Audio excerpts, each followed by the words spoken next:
अविरल भक्ति और मुक्ति का केंद्र बिंदु है शिव महापुराण की कथा।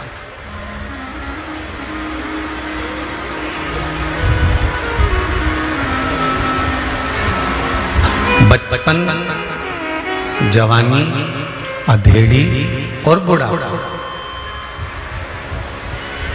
इसमें बीच का जो समय है ना, बचपन और बुढ़ापे के बीच का जो जवानी और अधेड़ी, जवानी और जम के बोलो जरा, अधेड़ी, ये बीच का जो मोड़ आता है ना, बीच का जो टर्न आता है, ये सबसे बात है। बचपन गया चले जाएगा, आपको मालूम भी नहीं पड़ेगा और कहां निकल जाएगा। कब आप 17-18 वर्ष के हो गए, कब 19 वर्ष के हो गए, कब 20 साल 19 साल कब निकल गए होंगे मालूम नहीं पड़ेगा। पर बचपन के बाद में जो जवानी आई और जवानी के बाद में जो अधेड़ी आई, ये बीच का जो मोड़ है, बीच का जो टर्न है, ये सबसे भारी है।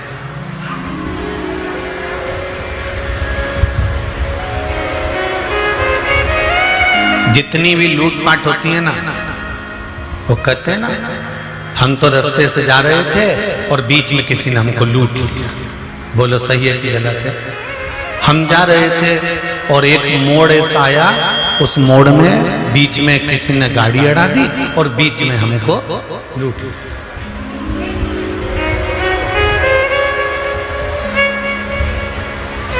हम तो अच्छे खासे थे, इसने बीच में पांव अड़ाया। हम अच्छे थे, ये बीच में फंस गया। अभी बात में अगर आप लोग बैठे हो और कोई आकर अगर बीच में बैठ जाएगा तो ये आप कह दोगे हम तो अच्छे बैठे थे, ये बीच में फंस गए।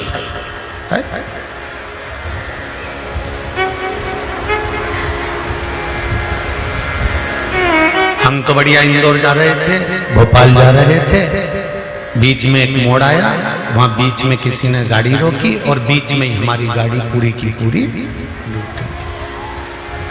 ध्यान देना जरा, ये शब्द जो आता है ना कि बीच में गाड़ी लूटी गई, बीच में हमारे फंस गए, बीच में टांग अड़ा दी, बीच में ऐसा कर दिया, हमारे बीच में क्यों बोला, ये बीच में जो शब्द है ये कोई ऐसे ही शब्द नहीं है। ये बचपन और बुढ़ापे के बीच के जो दो शब्द हैं, जवानी और अधेड़ी, बस ये जो है बीच में, ये हमारी जिंदगी को संवार भी देता है और ये हमारी जिंदगी को बिगाड़ भी देता है। ये बचपन अगर निकल गया, जवानी आ गई, जवानी अगर परमात्मा के चरणों में निकल गई, भगवत स्मरण में निकल गई, अपने नित्य कार्य में निकल गई, अधेड़ी तुम कमाओ, मना नहीं है। कभी भी इस व्यासपीठ से हमने ये नहीं बोला कि तुम तुम्हारी दुकान छोड़ दो, बोला कभी? इतनी कथा तुम लोगों ने सुनी होगी, कभी नहीं कहा कि दुकान छोड़ दो, कभी नहीं कहा कि तुम तुम्हारा व्यापार बंद कर दो, कभी नहीं कहा। इतनी कथाओं में आज तक भी आपसे ये नहीं कहा गया कि तुम कथा सुनने यहां आओ, बोला क्या? इतनी कथा करी, उसमें एक ही बात कहा कि अपने घर पे बैठ के सुनो और जब तुम्हारा काम हो जाए तब बाबा को धोख लगाने आओ, पर ये नहीं किया कि कथा सुनने आओ। फिर क्यों आई? वो भी तो समझ में आए। हम तो मना कर देते हैं, पर भोलेनाथ जी पर जिसका दिल होगा तो उसको तो फोन लगा के बोला ही होगा। हमारे कहने से क्या होगा? दिल उससे लगा।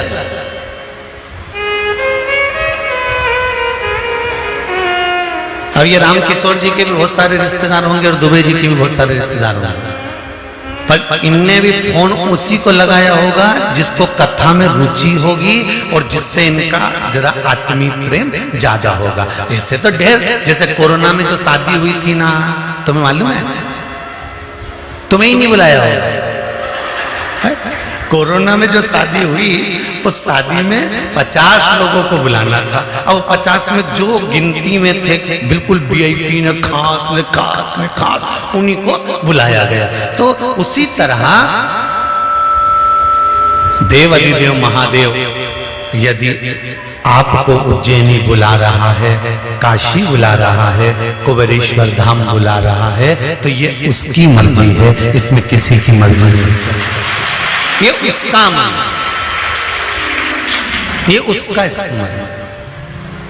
तो बीच का जो समय है, बचपन गया जाने तो, जवानी मत बिगड़ने देना, अधेड़ी मत बिगड़ने देना, और बुढ़ापा तो जैसा जाएगा ये अपने को भी नहीं मालूम है महाराज। अपने को, अपने बीच का जो समय है, हम बिल्कुल मना नहीं करते कि आप दुकान मत जाओ या व्यापार मत करो या व्यवसाय मत करो।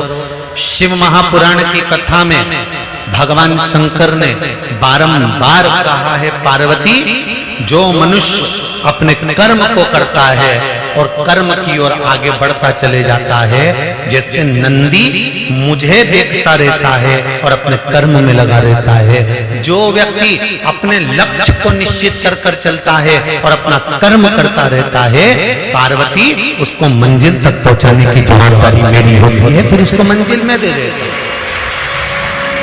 गीता में भी भगवान कृष्ण ने कहा कि कर्म प्रधान है, तुम कर्म करिए।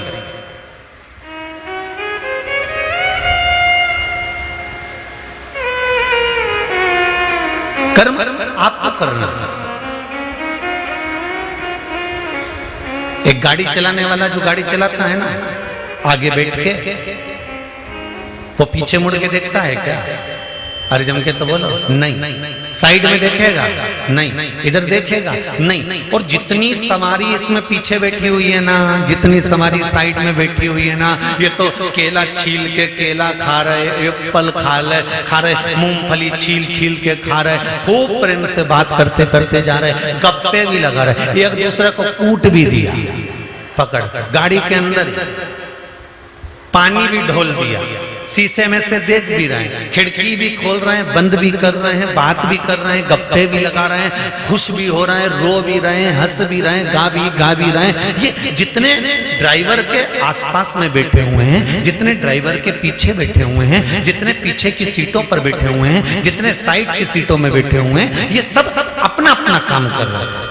अब ये मैसेज भी कर रहे हैं, ये मोबाइल भी चला रहे हैं, और ड्राइवर क्या कर रहा है? गाड़ी चला रहा है। अगर ड्राइवर मैसेज करेगा तो तुम मंजिल तक पहुंचोगे क्या?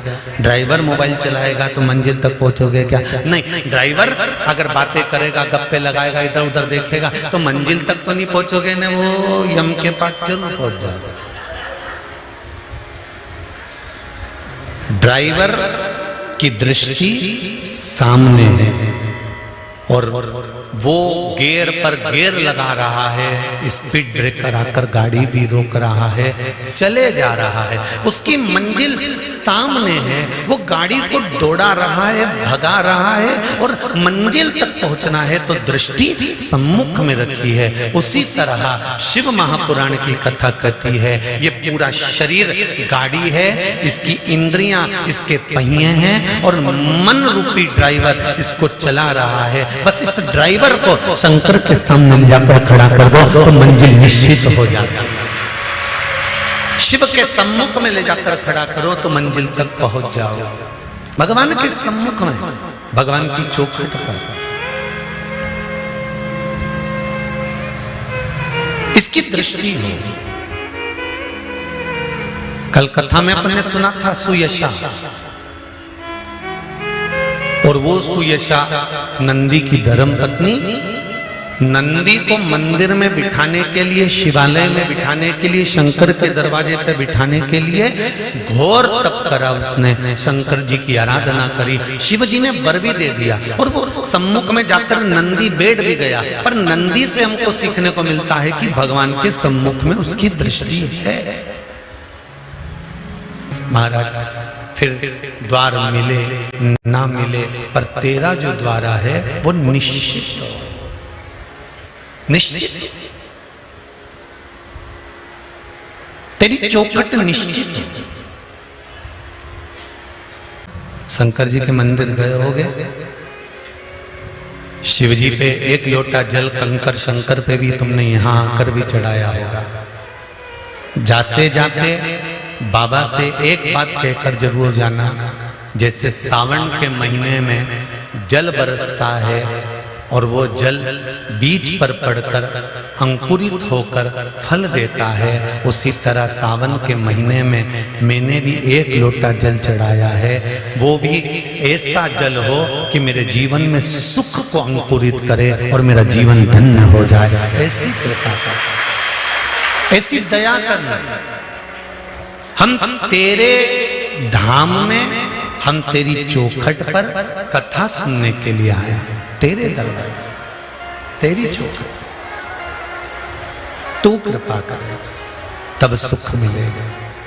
अगर तेरी उदारता नहीं होती, तेरी कृपा नहीं होती, तेरी करुणा नहीं होती, तो संसार का कोई सुख हमको प्राप्त नहीं होता।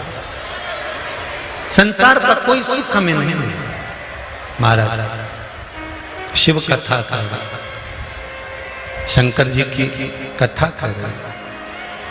हाथी का पैर, हाथी का पांव मगर ने पकड़ा। हाथी का पांव मगर ने पकड़ लिया, और हाथी का पांव जब मगर ने पकड़ा, हाथी का पैर जब मगर ने पकड़ा, उस पैर को पकड़कर मगर खींचता खींचता खींचता खींचता हाथी को लेकर पानी के अंदर जाने लगा। हाथी को खींचकर मगर हाथी को पानी के अंदर ले जाने लगा। जब पानी के अंदर मगर हाथी को खींच कर ले जाने लगा, पूरा परिवार हाथी के साथ था। पूरा परिवार था, और संपूर्ण परिवार, पूरा की पूरा परिवार हाथी के संग है, पूरा के पूरा परिवार हाथी के साथ है। पर हाथी का पांव छुड़ाने वाला कोई था क्या? नहीं। तब हाथी ने क्या करा? महाराज जब सारा की सारा परिवार देखता रहा, हाथी खींचकर मगर पानी की ओर लेकर चला गया। उस हाथी को अभिमान बहुत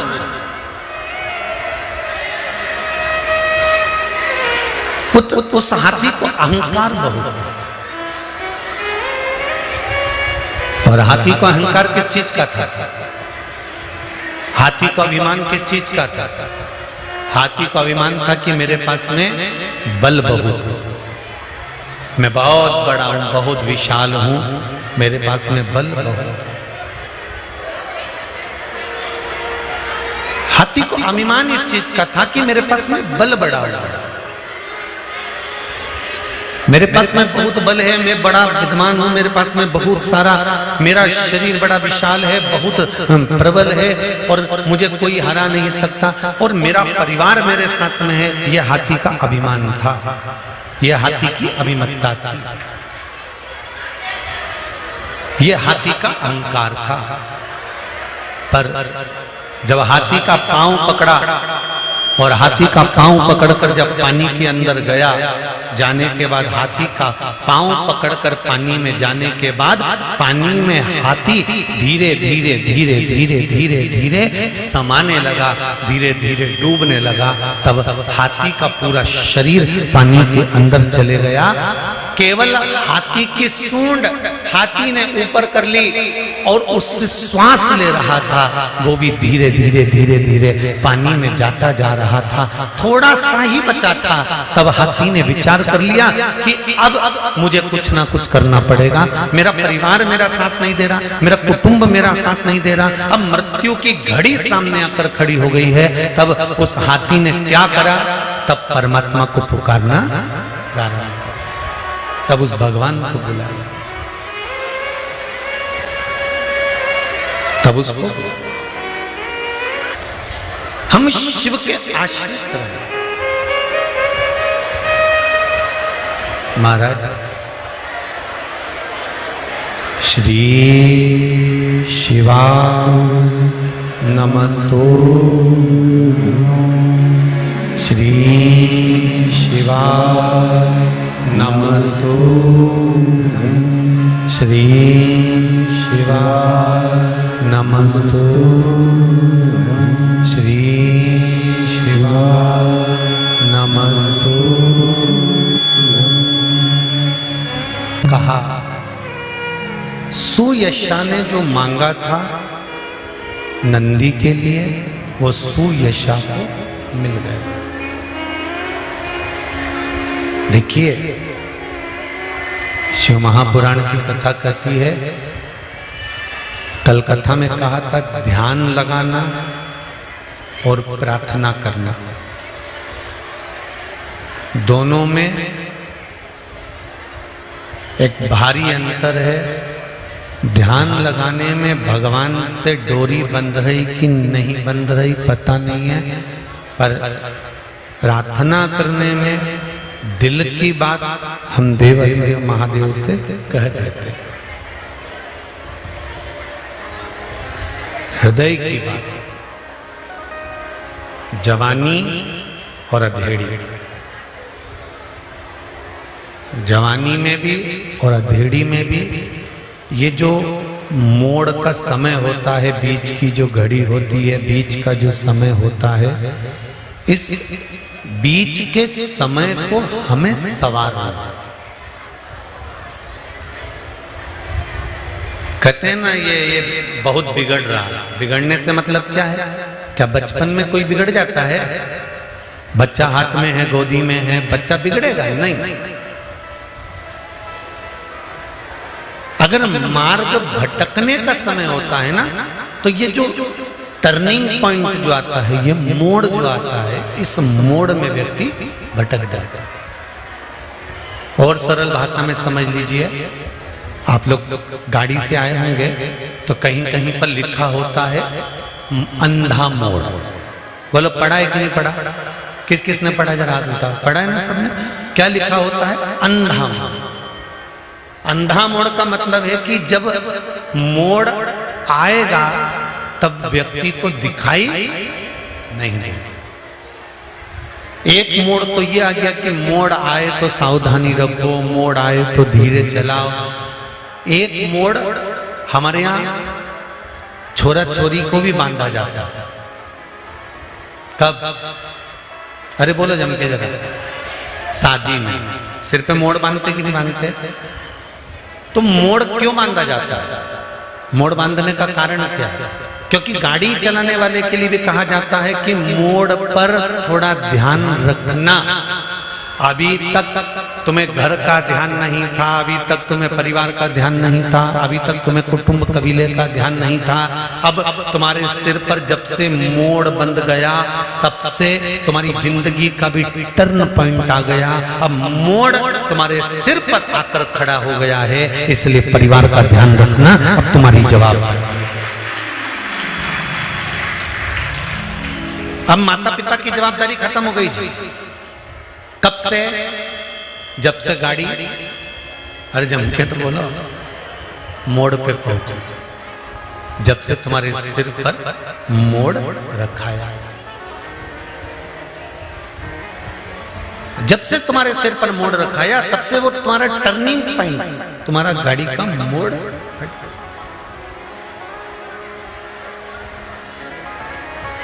महाराज मध्य का समय, ये टर्निंग पॉइंट, ये मोड़ का टर्निंग पॉइंट अपनी जिंदगी में, अपने जीवन में, जीवन की प्रत्येक घड़ी के पल पर एक समय ऐसा आता है जिस समय पर हमको मुड़ना होता है, और कहाँ मुड़ना है ये हमारे ऊपर निश्चित करता है। सुयशा ने भगवान शंकर से प्रार्थना करी, शिवजी से निवेदन करा, और सुयशा ने शंकर भगवान से प्रार्थना करी, निवेदन करा, तो फल ये हुआ कि भगवान शंकर के शिवालय में, शंकर भगवान के सम्मुख में नंदीश्वर जाकर विराजमान।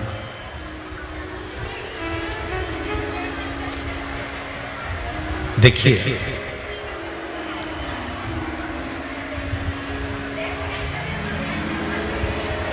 बचपन में गोदड़ी गंदी करोगे तो मां धो देगी।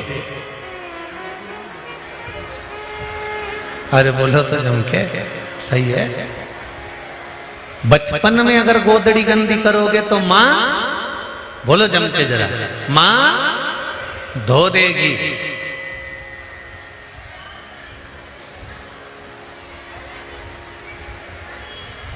पर जवानी में, अधेड़ी में अगर ये गोदड़ी गंदी करोगे तो इसको कोई दूसरा नहीं धोएगा, धोना तुमको ही पड़ेगा, और वो कर्म के भोग भोग कर धोना।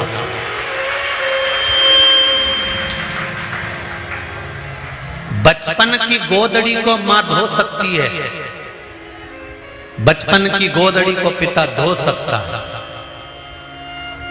पर एक बात और सरलता में समझिएगा, अनायास अचानक तुम्हें ज्ञान नहीं था, अज्ञानी थे, और अज्ञानी होने के बाद में अगर आपने कोई कर्म कर दिया, बेकार काम कर दिया, तो वो अज्ञानता में करा, उसका कोई दोष तुमको नहीं लगेगा। पर मालूम पड़ने के बाद अगर आप कुछ गलत कर्म करते हो तो उसका तो दोष लगेगा ना, उसका तो दोष मान्य होगा। सारी दुनिया को मालूम है कि जन्म हुआ है तो मरना निश्चित है।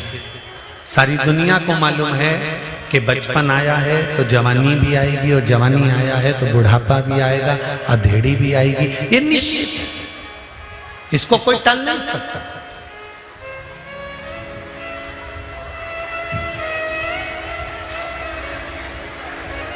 सारी दुनिया को मालूम है कि बचपन आया है तो जवानी भी आएगी, जवानी आई है तो अधेड़ी भी आएगी, अधेड़ी आई है तो बुढ़ापा भी आएगा। प्रत्येक संसार में जन्म लेने वाले मनुष्य को, बच्चे से बच्चा, छोटे से छोटा व्यक्ति को भी ये ज्ञान है कि एक ना एक दिन मरना है, पर किसी को ये मालूम है कि कब मरना है।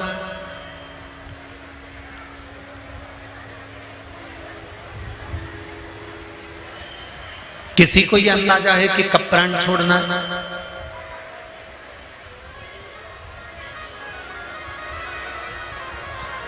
दक्ष प्रजापति के यहां जब 60 कन्याओं का जन्म हो गया, तब दक्ष प्रजापति ने मां जगदम्बा से, मां देवी से, भवानी से विनती करी, और विनती कर कर कहा, मां मेरे घर में एक बेटी का जन्म और हो जाए।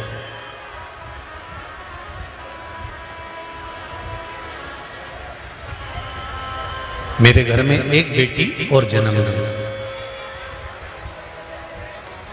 मां देवी ने कहा, बेटी कहां जन्म लेने जाएगी और कहां मैं बेटी ढूंढने जाऊंगा?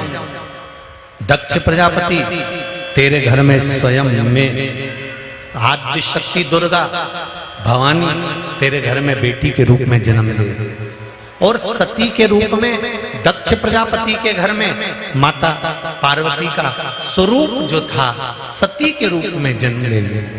अब सती मैया प्रकट हो गई। सती मैया जब धीरे धीरे धीरे धीरे धीरे धीरे अवस्था हुई, और माता सती ने जब अपनी युवानी अवस्था धारण करी, जब माता सती कुछ अवस्था बड़े हो जाती हैं, कुछ तरुणाई अवस्था में माता आ जाती हैं, तब माता ने एक दिन अपनी मां प्रसूति से एक प्रश्न किया।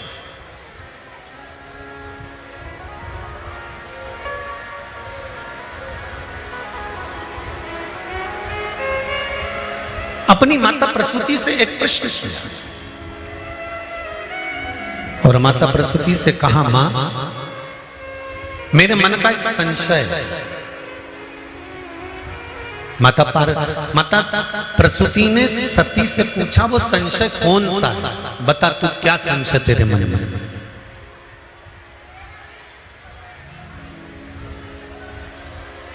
ये बच्चों का माता पिता के प्रति आत्मीय प्रेम रहता है कि बच्चे जब भी प्रश्न करते हैं तो अपने माँ बाप से करते हैं, और होना चाहिए।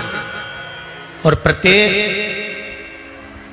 माता और पिता से मेरा निवेदन है, तुम्हारे घर के बच्चे अगर कोई प्रश्न कर रहे हैं तो उसका उत्तर जरूर देना चाहिए माता पिता को, क्योंकि माता और पिता गुरु का एक स्वरूप होते हैं। इसलिए उनका फर्ज है बच्चे जब प्रश्न करें तो माता पिता उत्तर दें। प्रश्न किया और प्रश्न करने के बाद में माता सती ने प्रश्न सरल पर जनहित का प्रश्न था। मां, यदि इस भूमंडल पर मृत्यु लोक में अगर हमारा जन्म हुआ तो इस मृत्यु लोक में जन्म लेने का हेतु क्या है? इस मृत्यु लोक में जन्म लेने का कारण क्या है? हम क्यों जन्म लेते? हमारा जन्म का कारण है। कहा, प्रसूति मां बोली, सती प्रसूति की सबसे छोटी लड़की थी और घर का जो छोटा मनक होता है, घर का जो छोटा बेटा होता है, घर की जो छोटी बेटी होती है, घर की जो छोटी संतान होती है, माता पिता का जो प्रेम होता है वो छोटे के प्रति जरा ज्यादा होता है।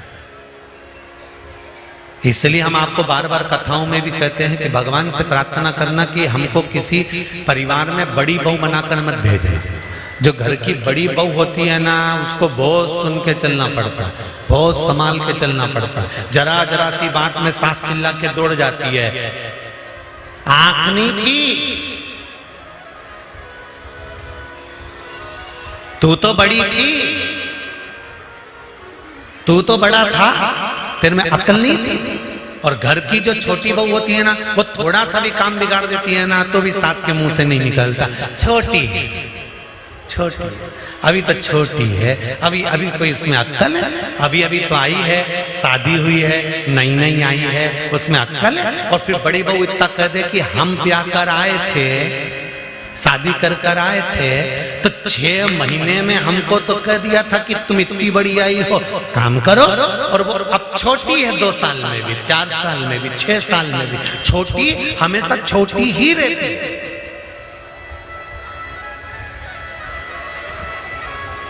छोटी हमेशा छोटी है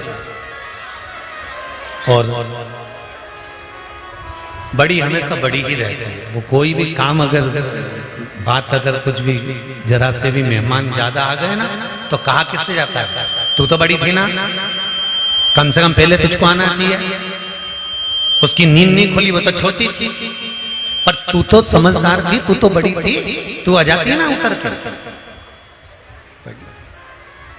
जितनी भी जीजियां कथा सुन रही ना, भगवान से प्रार्थना कर लेना, बोले ना तो अगली बार हमको छोटा बना के भेज दे, बड़ा नहीं।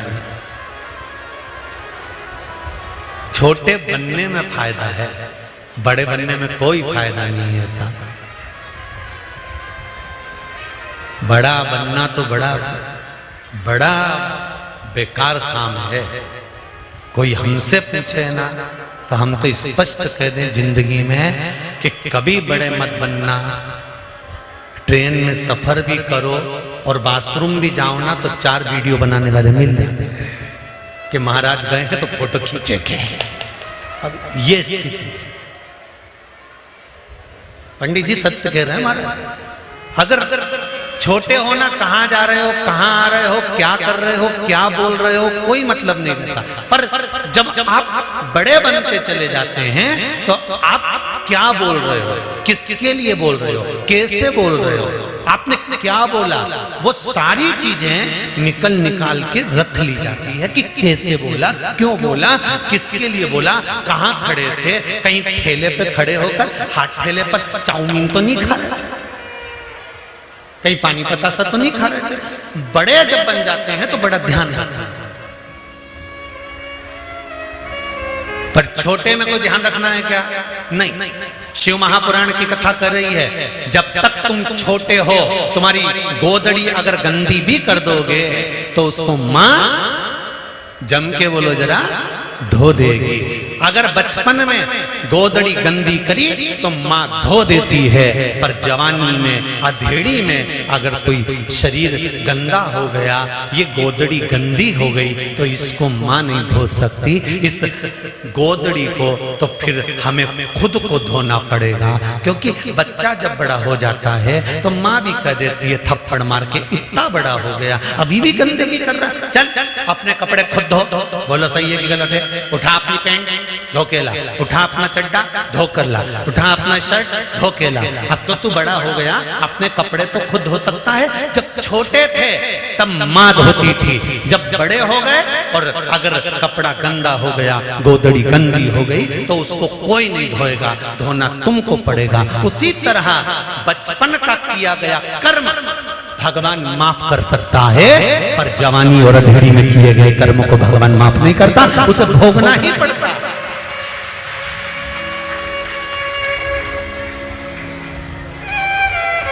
जवानी और अधेड़ी में किए गए कर्म को कोई दूसरा नहीं भोगेगा, भोगना अपने को पड़ेगा। इसलिए बड़ा मुश्किल है।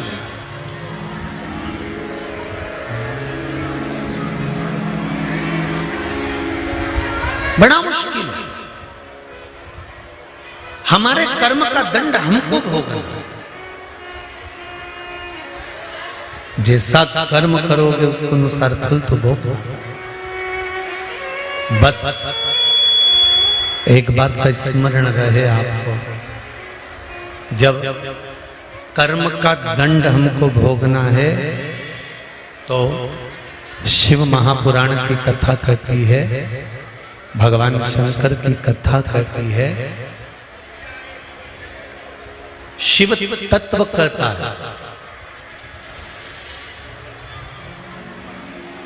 कि इस कर्म के दंड को भोगने में मेरे भोलेनाथ जी की शरणागति को पकड़ लेना चाहिए। उससे क्या होगा? क्या होगा उससे? तो कहा दुख जब सामने आकर खड़ा भी होगा ना, और आप मन से श्री शिवाय नमः, दुख सामने आकर खड़ा हो गया और आपने अगर मंत्र का स्मरण करा है, पंचाक्षर मंत्र नमः शिवाय, षडाक्षर मंत्र ओम नमः शिवाय, श्री शिवाय नमस्तुभ्यम, राम नाम कृष्ण नाम द्वादशाक्षर मंत्र ओम नमो भगवते वासुदेवाय। तुम राम जप रहे हो, तुम कृष्ण जप रहे हो, तुम शिव जप रहे हो, तुम श्री शिवाय नमस्तुभ्यम जप रहे हो, तुम जिस शंकर का स्मरण कर रहे हो, राम और कृष्ण का स्मरण कर रहे हो, तुम्हारा दुख अगर भारी भी है तो उस मंत्र के जाप से थोड़ा सा कम हो जाता है। जैसे हाथी का पांव मगर ने पकड़ा, पांव खींचकर पानी में ले गया, हाथी डूब रहा है, परिवार खड़ा देख रहा है, रो रहा है, चिल्ला रहा है, चीख रहा है, पर हाथी को लगा वैसे काम नहीं चलेगा, अपने कर्म का दंड अपने को भोगना है। तब हाथी ने भगवान को बुलाना प्रारंभ करा, और परमात्मा आए कि नहीं आए? आए ना, दौड़ प्रार्थना स्वीकार करो, प्रार्थना स्वीकार करो। और जब बैठो प्रार्थना स्वीकार करो, दिल की बात हम जब भगवान से कहते तो भगवान उसको स्वीकार करते, भगवान उसको स्वीकार करेगा।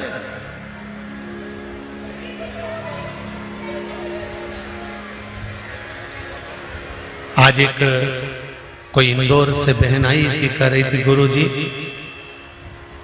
कई सालों से, लगभग 6 या 8 साल हो गए थे, संतान नहीं थी। बाबा ने बड़ी कृपा करी, मैं बड़ी दुखी थी, लोग मुझे ताने बहुत देते थे, बहुत ताने देते थे। तब एक बार शिव महापुराण की कथा सुनी और बाबा से टीवी के सामने बैठकर ही विनय करा, तो बाबा ने मेरी झोली भरी, उसको धोख लगाने, कहीं बैठी हो तो उसको बच्चे को भी लेकर आए कि ये इस कुबेरेश्वर महादेव की देन है, उसकी कृपा है, उसकी कृपा। एक पत्र आया है, बड़ा सुंदर है, वो भी देखिए।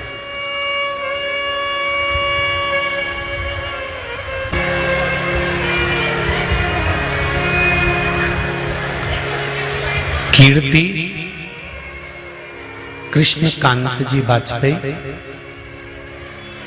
कोथल कुंड, भैंसदेही, जिला बैतूल। कहीं बैठे हो तो हाथ हिलाइएगा। कीर्ति कृष्ण कांति वाजपेयी, कोथल कुंड, भैंसदेही, जिला बैतूल। कहीं बैठे हो तो हाथ हिलाइएगा। पत्र में लिखा है, श्री शिवाय नमस्तुभ्यं। मैं बहुत दुखी थी अपने पति के शराब की लत के कारण। गुरुजी, आपके बताए अनुसार उपाय करी। 10 जनवरी की अष्टमी को 31 बेलपत्र, 31 चावल और 31 मूंग का उपाय किया। उसके बाद में पति की शराब की लत बाबा की कृपा से 12 जनवरी को जब मैं बहन के घर गई और वहां से पुनः वापिस लौट कर आई, तब से मेरे पति ने शराब छोड़ दी है। उसके बाद आज तक नहीं पी। ये शिव कृपा, ये शंकर की उदारता। आप जो कर्म करते हो, आप जो भगवान शंकर की भक्ति करते हो, भगवान शंकर को एक बेलपत्र समर्पित करते हो, एक लोटा जल समर्पित करते हो, एक चावल का दाना, एक पुष्प की अगर पंखड़ी भी समर्पित कर रहे हो तो उसका फल मिलेगा जरूर। वो फल टल नहीं सकता। श्रावण महीने की क्या है? शिवरात्रि। शाम को 7 बजे से लेकर 8 बजे तक ऑनलाइन शिव महापुराण की कथा के अनुसार भगवान शंकर का शिवलिंग का अभिषेक करेंगे।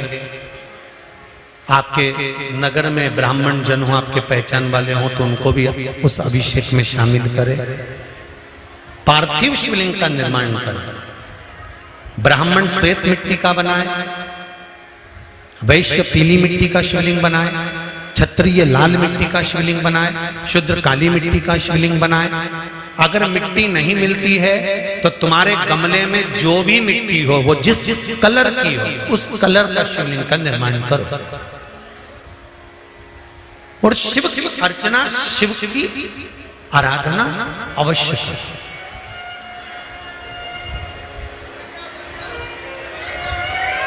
शंकर भगवान को गेहूं के दाने 21, कमलगट्टे 5, चावल के दाने, आखा चावल, आखा चावल जानते हो आप लोग? पूरा पूरा चावल 108, काली मिर्च 21, काली तिल 1 चुटकी, धतूरा 1, बेलपत्र 7 पत्ते, 7 नग, शमी के पत्र 7, पुष्प फूल और गुलाब के फूल मिल जाएं तो 7 नग। पुष्प फूल मिल जाएं, अगर गुलाब का लाल फूल मिल जाए तो ठीक, नहीं मिले तो गुलाब का फूल मिले तो उसकी पंखड़ी भी निकाल सकते, पर थोड़ा सा कलर लाल होना चाहिए। हम सफेद फूल का इसलिए मना कर देते हैं क्योंकि जिस समय पर ब्रह्मा जी शिवलिंग का छोर का पता करने गए थे, उस समय पर केतकी के फूल को साथ में लेकर आ गए थे। किसी के स्मरण में ना रहे और वो भूल से केतकी का फूल उठा लाया और अभिषेक में चढ़ा दिया तो दोष तो उसको भी लगेगा। इसलिए हम सफेद फूल का वर्णन नहीं करते। हम कहते कि लाल फूल एक छोटा सा चढ़ा दो, उसकी पंखड़ी निकालकर साथ चढ़ा दो, पर चढ़ाएं लाल। हाँ, अगर केतकी को पहचानते हो तो फिर सफेद भी चढ़ा सकते हो, पर केतकी का मत चढ़ा। महाराज गुलाब का पुष्प 7 और अभिषेक की सामग्री दूध, दही, शहद, घी, शक्कर, इत्र, चंदन, 3 गोल सुपारी एक गणेश जी, एक गोरा जी बनाने के लिए, एक संकल्प छोड़ने के लिए। रोली चावल, मोली कपूर, 2 घी के दीप, एक दिया पूजन के समय पर प्रज्वलित करने के लिए, एक दीप से भगवान की आरती करना, जनेऊ, काली मिट्टी या पीली मिट्टी या लाल मिट्टी या सफेद मिट्टी शिवलिंग का निर्माण करना। जिस समय 7 बजे हम लोग अभिषेक करने बैठे 26 तारीख को, उससे पहले शिवलिंग का निर्माण थाली के अंदर करके रख। और किस भाव से करना? जिस भाव से माता सती ने और माता पार्वती ने शंकर भगवान को अपना बनाने के लिए, अपनी कार्य सिद्धि के लिए, नंदीश्वर की धर्मपत्नी सुयशा ने भी जो शिवरात्रि का स्मरण करा है सावन महीने की, भगवान शंकर की बहुएं बल्ली देवी और देवसेना ने भी श्रावण महीने की शिवरात्रि का स्मरण करा है। भगवान श्री गणेश जी महाराज की धर्मपत्नी रिद्धि और सिद्धि ने भी श्रावण महीने की शिवरात्रि की पूजन करी है। माता पार्वती और माता सती ने भी श्रावण महीने की पूजन आराधना करी है। माता गंगा ने भी श्रावण महीने की पूजन आराधना करी है। तो क्यों नहीं हम श्रावण महीने की शिवरात्रि का स्मरण करें और अपने मन की कामना के लिए बाबा से विनय कर कर, बाबा से विनती कर कर उस सुख को पाएं, भगवान से निवेदन।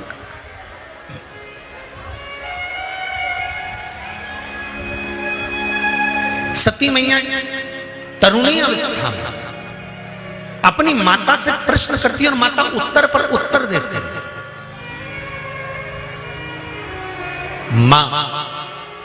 माता सती ने एक प्रश्न और करा, मां इस शरीर का अंत कब का है? प्रसूति का उत्तर है, प्रसूति का उत्तर, इस शरीर का अंत कब है? तो माता प्रसूति ने कहा, जन्म का समय निश्चित हो सकता है पर मृत्यु का कोई समय निश्चित नहीं हो सकता।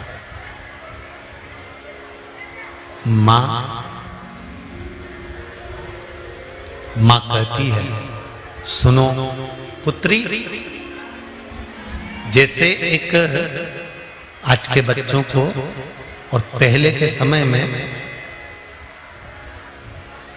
आज के समय में जो पेन आता है ना, ये प्लास्टिक से ढका होता है, इसके अंदर कितनी शाई है ये हमको नहीं दिखती। दिखती है क्या? नहीं।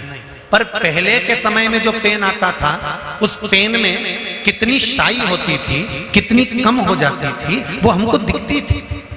तो लिखने वाला जब परीक्षा हॉल में लिखने बैठता था ना, तो अंदाजे से पेन लेकर जाता था कि मेरा ये पेन यहाँ खत्म होने वाला है। तो देख लिया उसने, इतनी सी शाई बची है, लिखना चालू करा, फिर देखा शाई थोड़ी सी बची है, फिर देखा शाई थोड़ी सी बची है। पहले के समय में दुनिया के लोगों को मालूम था कि बचपन जाएगा, जवानी आएगी, जवानी जाएगी, अधेड़ी आएगी, अधेड़ी जाएगी, बुढ़ापा आएगा। पहले के समय में लोगों को मालूम था कि ये 100 साल जिएगा और 100 साल के बाद मरेगा। पहले के समय के लोगों को मालूम था कि शाई कितनी रह गई, कलम में कितनी शाई रह गई। पहले के लोगों को मालूम था कि अभी इतनी श्वास रह गई है, अभी इतना शरीर और रह गया, अभी इतने साल और ये नौकरी पर रहेगा, अभी इतने साल और ये काम करेगा। तो पहले के लोगों को मालूम था कि 100 साल तक ये जिएगा, मतलब इसमें इतनी शाई रह गई है। तो वो लिखता जाता, लिखता जाता, लिखता जाता, लिखता जाता। तो आज के समय में प्लास्टिक के पेन के अंदर शाई भर दी जाती है और वो शाई हमको नजर नहीं आती है, कब कब खत्म हो जाती है, लिखते लिखते कब समाप्त हो गया तो पेन बदलना पड़ता है। उसी तरह मेरे शिव की कथा कहती है, ये कली युग में, कली काल में व्यक्ति को मालूम नहीं रहता कि कौन सी श्वास आखिरी है, कब शाई खत्म हो गई, कब पेन को फेंकना पड़ जाए, ये जीवन का कोई भरोसा नहीं। इसलिए ध्यान रखना, पेन को हर कहीं मत चल। आप सब माताएं बड़ी बड़ी चतुर चतुर बैठी हैं, आपका बच्चा अगर ABCD लिखे या आ बा का दा लिखे तो तुम खुश होती हो कि नहीं होती? अरे बोलो तो जम के होती हो ना। बच्चा काम की चीज लिख रहा और बच्चा पेन उठा के कॉपी को, अरे बोलो तो जम के गोदे जाए गोदे जाए गोदे जाए,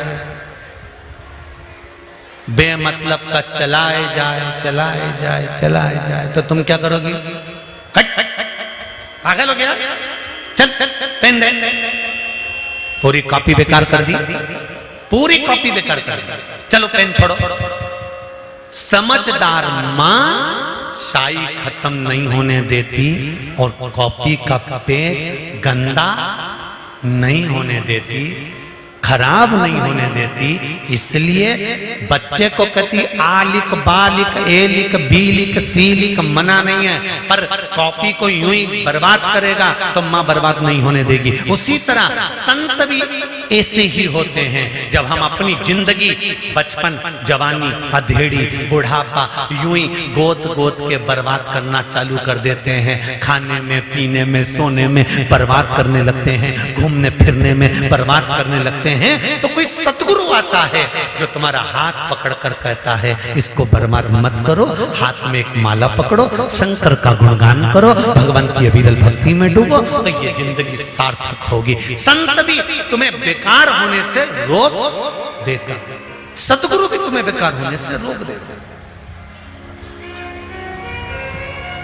अकाल मृत्यु वो मरे जो काम करे चंडाल का, काल उसका क्या बिगाड़े जो भक्त हो महाकाल का। शिव की आराधना करो, राम की आराधना करो, कृष्ण की आराधना करो, भगवान की आराधना करो, भगवान की अविरल भक्ति में डूबो। बचपन गया जाने दो, जवानी गई जाने दो, अधेड़ी गई जाने दो, और बुढ़ापा मत बिगड़ने देना। अगर बुढ़ापा बिगड़ गया तो जिंदगी नरक पड़ जाएगी। इसलिए थोड़ा सा जीवन को संवारने का प्रयास करें।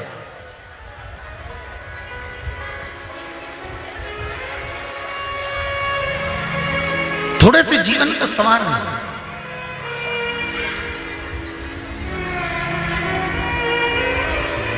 शिव कथा कहती है, भगवान शंकर का गुणगान कहता है, शिव का स्मरण कहता है। माता सती ने माता प्रसूति से कुछ प्रश्न करे, उस प्रश्न के आनंद में माता प्रसूति ने सती को शंकर भगवान की शरणागति का सुख प्रदान करा। भगवान शंकर के चरणारविंद का सुख प्रदान करा। देखिए कितना सुंदर भाव कहा है यहाँ पर। शिव महापुराण का बड़ा सुंदर संवाद कहा है, सुनिए, भाव से इसको स्मरण करिएगा।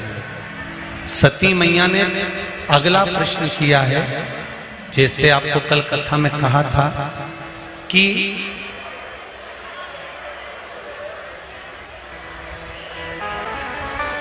ये लोग जो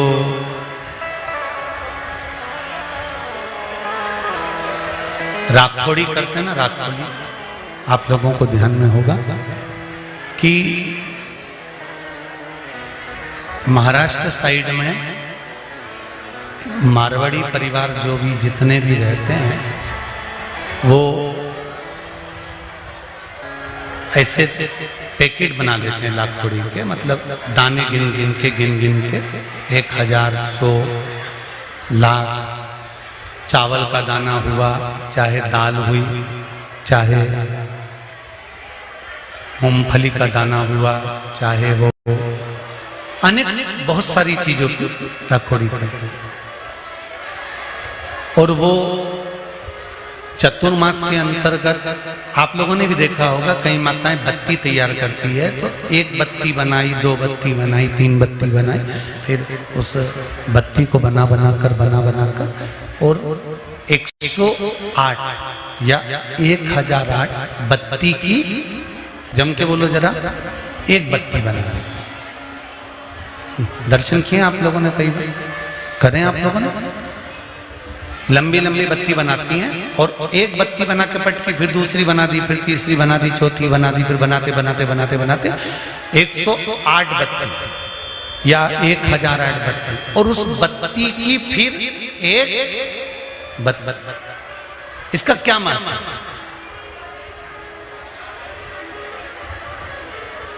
जितने लोग आस्था चैनल पर सुन रहे हैं, जितने फेसबुक यूट्यूब पर सुन रहे हैं, जरा ध्यान से सुन। लाखोड़ी का मतलब क्या होता है कि हमने जो चिरौंजी ली वो इतनी ले ली, हमने तिल्ली ली तो इतनी ले ली, हमने गिन गिन के चावल का दाना की लाखोड़ी करी, हमने इसकी लाखोड़ी करी। तो उसका मतलब क्या, उसका फल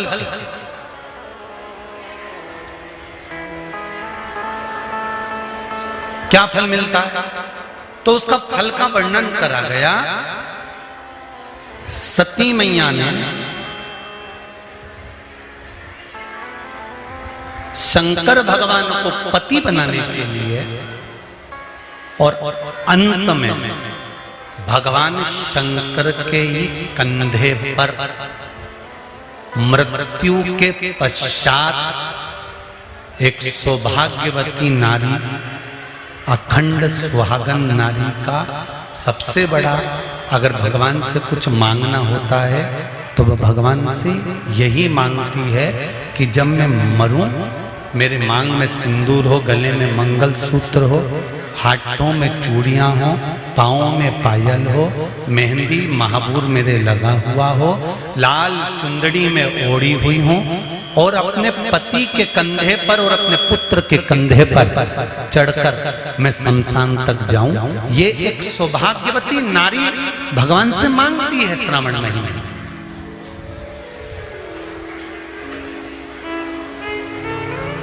इस लाखोड़ी का मतलब क्या है? एक बत्ती, दो बत्ती, तीन बत्ती, चार बत्ती, पांच बत्ती, छह बत्ती, सात बत्ती, और उस बत्ती को फिर 108 पूरी होने पर, 1008 पूरी होने पर उस बत्ती को फिर बांधकर एक करा जाता है। इस बत्ती का मतलब क्या है? क्या मतलब है? क्या महत्व है? अभी आपको कथा में कहा था कि गेहूं के 21 दाने लिखा है। शाम को 7 बजे से लेकर 8 बजे तक हम ऑनलाइन शिव जी का अभिषेक करें शिवरात्रि के दिन। तो गेहूं के 21 दाने, चावल के 108 दाने। तो क्या हम एक दाना चढ़ाएंगे तो क्या शिव स्वीकार नहीं करेगा? हम चावल का एक दाना चढ़ाएंगे तो क्या शंकर स्वीकार नहीं करेगा? क्या हम श्रावण महीने में 1 लोटा पानी चढ़ाएंगे, 1 लोटा जल का चढ़ाएंगे तो क्या शंकर स्वीकार नहीं करेगा? शंकर भगवान तो भोले भक्त हैं, के वश में हैं, तुम जो चढ़ाओगे वो स्वीकार करेगा। पर हम जो श्रवण करते हैं,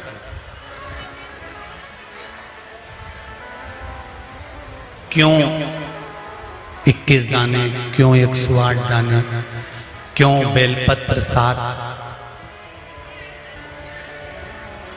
क्यों 11, क्यों 5, क्यों 4, क्यों 3, क्यों 2, क्यों 1? इसका महत्व क्या है? क्या महत्व?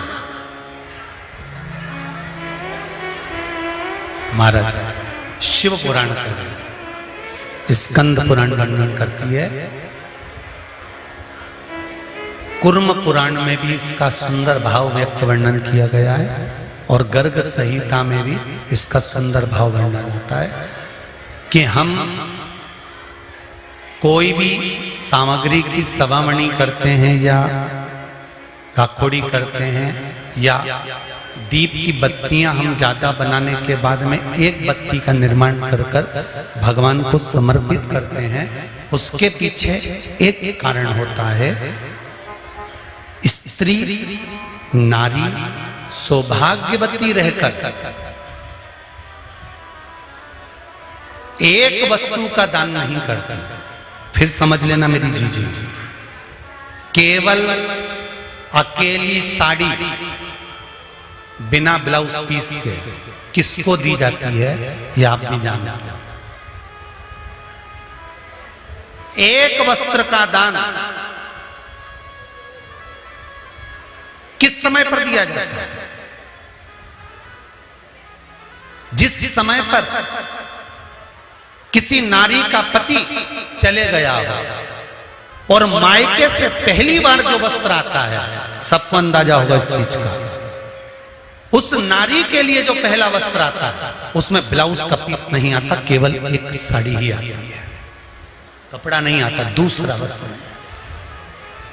क्यों सनातन धर्म में, हमारे हिंदू धर्म में कहा जाता है कि ब्राह्मण को भी अगर वस्त्र दिया जाता है तो वो जोड़े का दिया जाता है। धोती दी है तो साथ में कुर्ता देना है, शर्ट दिया है उसके साथ में भले जनेऊ रख देना है। अगर आपके पास में धोती नहीं है, पजामा का कपड़ा, पैंट का कपड़ा नहीं है तो जनेऊ रख दो। जनेऊ नहीं हो तो हाथ में बांधने वाली वो मोली, नाड़ा, लच्छा वो बांध कर दे दो, वो रख दो। स्त्री को कोई वस्त्र दे रहे हो तो साड़ी के साथ में ब्लाउज लगा कर दो या कोई सौभाग्य की वस्तु रख दो। अकेला ब्लाउज पीस भी दे रहे हो तो उसके साथ टीकी का पत्ता रख दो, उसके साथ कोई वस्तु जोड़े से होना चाहिए, सिंगल वस्तु का दान नहीं दिया जाए।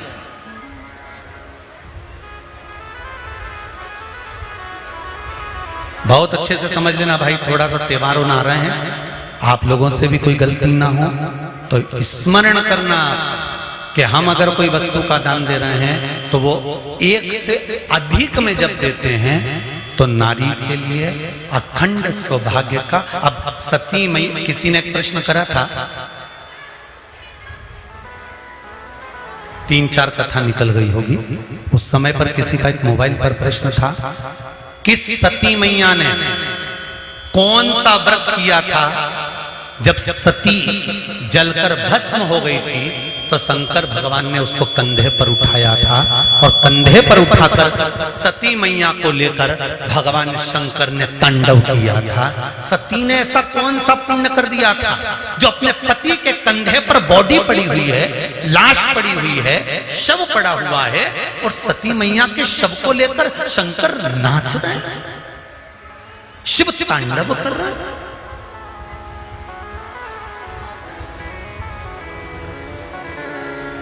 कई लोग हमको पागल कहेंगे, बताओ सीवर वाला गुरुजी तो बैठे बैठे कहते रहता है 21 दाने चावल के चढ़ा दो तो 11 दाने चढ़ा दो तो 5 दाने चढ़ा दो तो 7 दाने चढ़ा दो, 7 बेलपत्र चढ़ा दो तो काली मिर्ची इतनी चढ़ा दो। उसका कारण क्या है?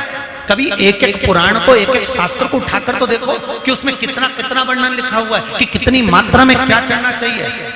आपने एक भगोना चाय रख दी, चाय के लिए इतना बड़ा भगोना, उसमें 50 लीटर दूध, 50 लीटर पानी और तुम चाय बना रही और पत्ती एक चम्मच डाल दी, चाय में स्वाद आएगा? नहीं। उसके अनुसार आपको चाय की पत्ती भी ज्यादा डालना पड़ेगी। जब दूध ज्यादा है तो पत्ती उतनी डालना। अब तुमने जैसे किसी किसी किताब में लिखा रहता है 2 चम्मच बेकिंग पाउडर डालो, आधी चम्मच शक्कर डालो, फिर 1.5 चम्मच इलायची का पाउडर डालो, फिर आधी चम्मच ये डालो, फिर धीरे धीरे उसको धीमी धीमी आंच पे हिला। तो उसने नहीं तो डायरेक्ट लिख देता तुम्हारी मर्जी पड़े उतना कूड़े दो,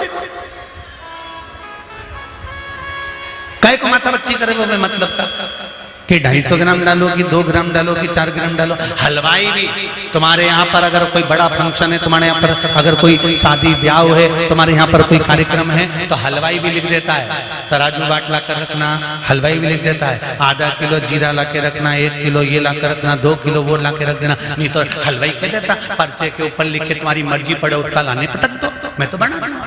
पर नहीं, इतना इतना तो चाहिए, स्वाद लाना है तो ये सब सामग्री तो मुझे इसमें डालना पड़ेगी। उसी तरह अगर पति के कंधे पर जाना है प्राण छूटने के बाद, माता सती का शरीर अगर शंकर के कंधे पर पड़ा था, 52वें नंबर पर का विवाह है माता पार्वती और शंकर का। 51 बार माता पार्वती जन्म लेकर प्राणों को त्याग चुकी थी। 50 बार माता पार्वती, कभी उमा, कभी कात्यायनी, कभी कुष्मांडा, कभी स्कंदा, ऐसा माता पार्वती के ना जाने कितने जन्म हुए, कितने अवतार हुए। इन सारे जन्मों में माता पार्वती के शरीर को शंकर भगवान कंधे पर लेकर नहीं नाचे, माता उमा को लेकर शंकर भगवान कंधे पर नहीं नाचे, माता कात्यायनी को लेकर नहीं नाचे, कुष्मांडा को लेकर नहीं नाचे, स्कंदा को लेकर नहीं नाचे, ध्रुमा को, बगला को मेरे भगवान शंकर कंधे पर लेकर नहीं नाचे। शंकर भगवान अगर कंधे पर लेकर नाचे हैं तो माता सती को लेकर नाचे। उसका कारण क्या था? क्योंकि सती मैया कोई भी वस्तु केवल एक समर्पित नहीं करती थी। माता सती का नियम था, वस्तु की मात्रा को बढ़ा देती थी। शंकर का अनुमोदन करने के लिए, शिव का स्मरण करने के लिए माता सती दीप भी अगर लगाती थी तो एक बाती का नहीं लगाती थी। बाती की फिर सरल भाषा में समझ लो, और सरल समझ लो।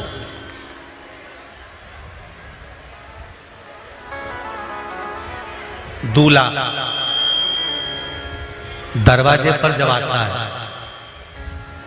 मटकी में जो दिया लगाया जाता है, सालीहों लेके खड़ी होती है कन्याओं, वो मटकी में एक बत्ती का दिया लगता है कि 4 बत्ती का लगता है? जम के बोले 4 बत्ती का लगता है ना। 4 बत्ती का दिया, क्योंकि हमारे यहाँ शुभ कार्य हो रहा है, 4 बत्ती का दीप लगाया। तुम्हारे यहाँ प्रतिदिन घर में आरती करते होगे तो जो घी के डब्बे में भींगी भींगाई बत्ती रखी रहने, उसको निकाल के धर देते। बोलो सही है गलत है? निकाल के धरी, माचिस से लगाई, तन मन धन सब कुछ तेरा, और आरती कर पुरा के, घंटी बजा के, भोग लगा के, शक्कर रख के, भगवान को प्रणाम करके चली जाती।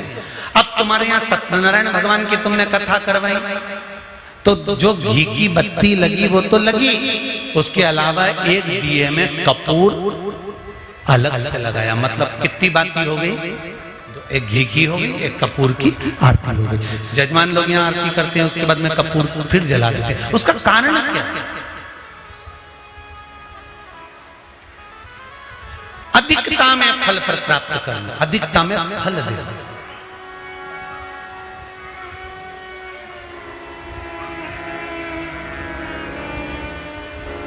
साल, 2 साल, 4 साल, 6 साल में आप भी प्रयास करा करो, पतली पतली बत्ती बनाकर 108 गिनकर घी में जब उसको पूरी बांध लो, घी में भिगो कर रख लो। कोई घर में विशेष कार्य हुआ या कहीं तीर्थ गए, कहीं गंगा जी के घाट पर गए, सरयू, मंदाकिनी, नर्मदा, गोदावरी, छिपरा आदि आदि के घाट पर गए तो उस बत्ती को प्रकट कर कर जलाकर रख दिया।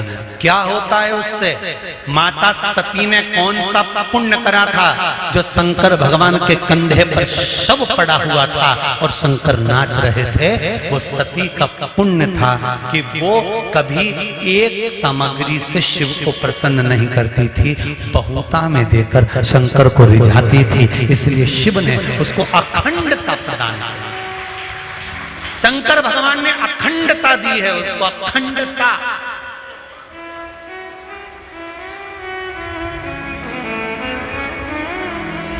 वल्ली देवी ने एक कलश, देवसेना ने एक कलश, भाग विभाजित हो गए थे। भाग विभाजित।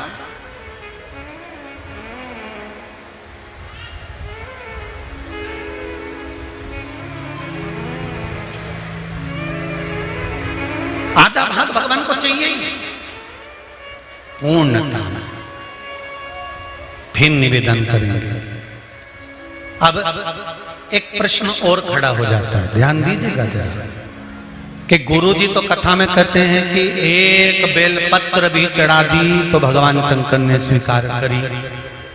सियोर वाले गुरुजी कहते हैं एक चावल का दाना भी चढ़ाया तो भगवान शंकर ने स्वीकार करा।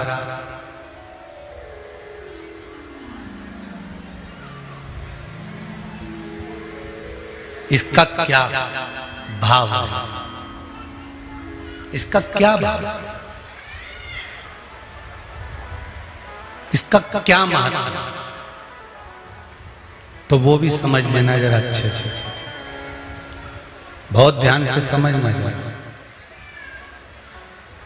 बाती शंकर जी के मंदिर के बाहर लगाई है। कहां लगाई है? मंदिर के बाहर। कपड़े दान करे मंदिर के बाहर।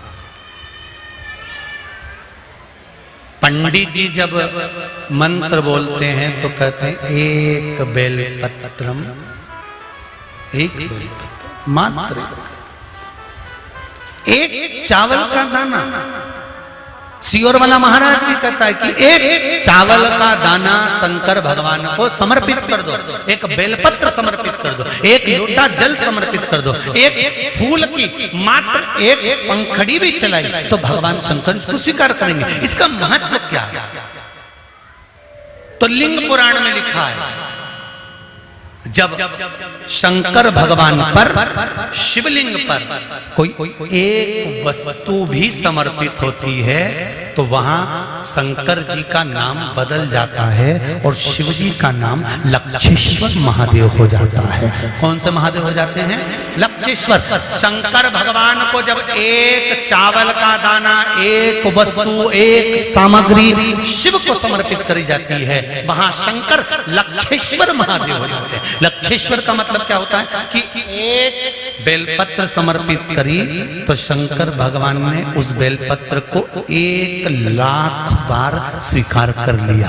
एक चावल के दाने को 1,00,000 बार स्वीकार कर लिया। शंकर भगवान लक्षेश्वर महादेव बन गए। लाखों की संख्या में शंकर भगवान के स्वरूप वहां पर प्रकट कर गए।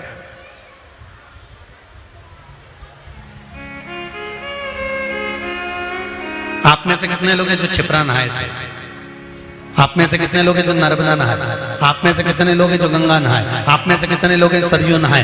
कहीं ना कहीं किसी पवित्र नदी में आप लोगों ने स्नान जरूर करा होगा। बोलो करा कि नहीं करा? जितने लोग कथा सुन रहे हैं उनने भी करा होगा, जितने फेसबुक यूट्यूब पर सुन रहे हैं उनने भी करा होगा। किसी ना किसी पवित्र नदी में आपने, हमने, सबने स्नान करा होगा। अब स्नान तो हम कर लिए, उस गंगा नदी में हम नहाए तो गंगा नदी में हमने स्नान करा और स्नान कर कर बाहर निकले तो हमको 1,25,00,000 बार स्नान का पुण्य मिल जाए। उसके लिए क्या करना पड़ेगा? एक डुबकी लगाए हो महाराज और कह रहे हो कि 1,25,00,000 डुबकी का फल चाहिए, तो क्या करोगे? 1,25,00,000 डुबकी का फल पाने के लिए क्या करना पड़ेगा? केवल एक काम, जिस पवित्र नदी का स्नान कर रहे हो उस पवित्र नदी की बालू का, बालू मतलब रेत का, बालू का शिवलिंग का निर्माण करना, उसका पूजन करना, पूजन कर कर जो बत्ती जोड़कर 108 बत्ती बनाई है, पूजन कर कर एक दिए में वो बत्ती, उस जो बालू का शिवलिंग बनाया है, पार्थिव शिवलिंग का निर्माण करा है, जो तुमने किसी गंगा, सरयू, नर्मदा, क्षिप्रा, मंदाकिनी, नर्मदा आदि पवित्र नदियों के तट पर स्नान करते समय तुमने जो शिवलिंग बनाकर पूजन करा है, उसके सामने वो बाती को जला देना, उसी से आरती उतार लेना, वो बाती वहां लगाकर छोड़ देना और छोड़ने के बाद उस शिवलिंग का फिर विसर्जन कर देना। विसर्जन कर कर उसी जल को अपने ऊपर छींट लेना। 1,25,00,000 डुबकी का फल एक ही क्षण में प्राप्त होता है। इसको लक्षेश्वर महादेव कहते हैं।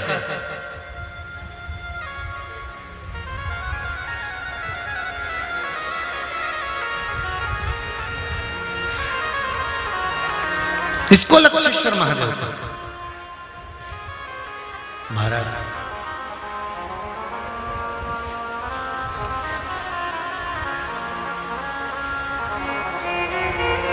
कितना फल है?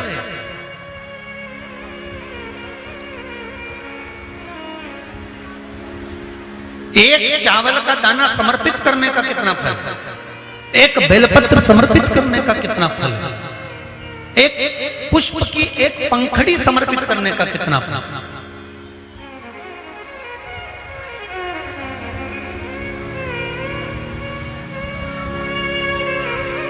और समझ लो, ब्राह्मण को हम दक्षिणा देते हैं, भांजा भांजी को हम भेंट देते हैं, बहन बेटी को हम कुछ रुपए देते हैं, जिस लिफाफे में रुपए को रख कर दिया जाता है उसमें एक का सिक्का पहले से लगा होता। बोलो सही है कि गलत है? क्यों? समता में नहीं बढ़ाकर दिया गया, बहुत अधिक कर दिया गया। हमने अगर अधिक कर दिया है तो उसका फल भी हमको अधिकता में प्राप्त हो। अधिक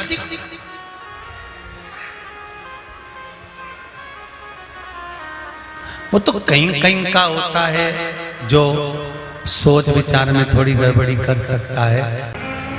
हमारे यहाँ पहला सा नियम था, बहन बेटी जितनी बार आती थी ना, जितनी बार आती थी, घर की बहुएं उसकी झोली में थोड़ा सा चावल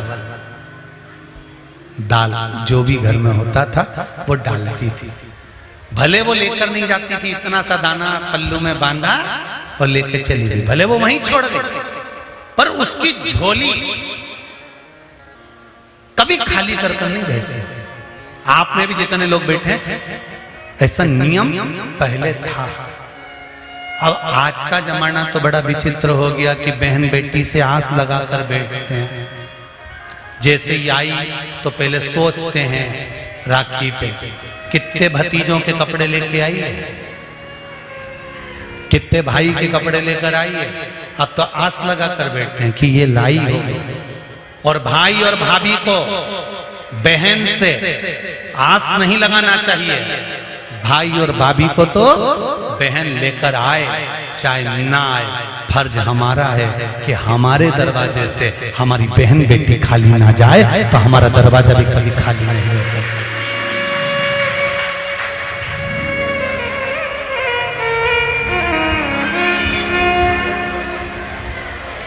कितना अंतर है, कितना।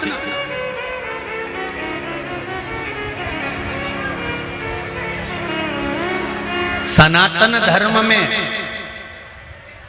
जन्मदिन पर केक काटा जाता है क्या? अरे बोलो जम के नहीं। सनातन धर्म में जन्मदिन पर केक नहीं काटा जाता। सनातन धर्म और ये आज के जो ये पाश्चात्य पद्धति चल रही है कि पहले काटो फिर बांटो, ये काटो और बांटो, ये सनातन धर्म की पहचान नहीं है। सनातन धर्म काट कर बांटना नहीं जानता, सनातन धर्म जोड़कर बांटना जानता है।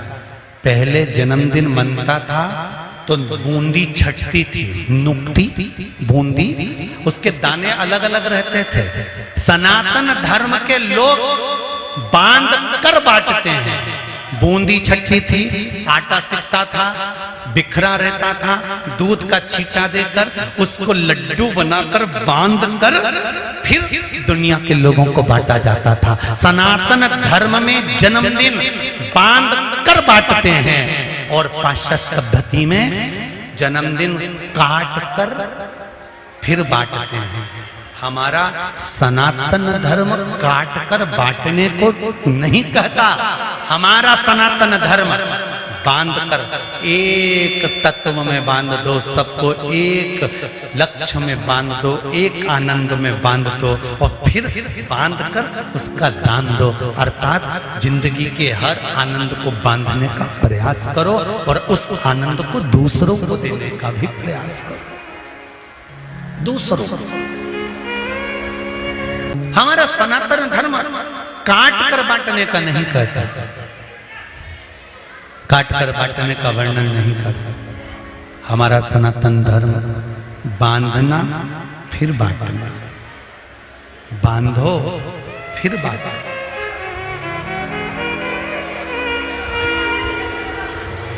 बोल लक्षेश्वर महादेव की जय, कुबेरेश्वर महादेव की जय। तो माता सती के शव को शंकर भगवान ने अपने कंधे पर उठाया। उसको उठाने का कारण क्या था? क्यों? वो पुण्य कौन सा है, वो आनंद कौन सा है, वो सुख कौन सा है, कौन सा पुण्य है? और वो पुण्य कोई दूसरा नहीं है। मेरा निवेदन रहेगा सौभाग्यवती माताओं से, आप शंकर भगवान की जब आराधना करती हैं, शिव जी को जब स्मरण करती हैं, तो बाबा से जब विनती करती हैं कि हमारा सौभाग्य अखंड करना, तब बाबा लक्षेश्वर बनकर आपकी वस्तु को स्वीकार करते हैं। तब मेरे भोलेनाथ, मेरे शंभू, मेरे शंकर सती मैया को भी कंधे पर लेकर नाचते रहे।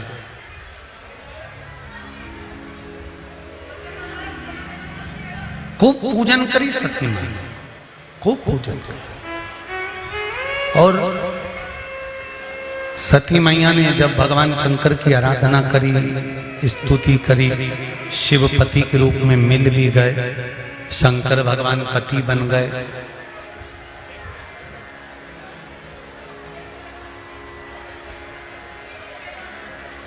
दक्ष प्रजापति का मन नहीं था सती और भगवान शंकर की शादी करने। हिमालय राज का मन नहीं था माता पार्वती से शंकर भगवान का विवाह करने।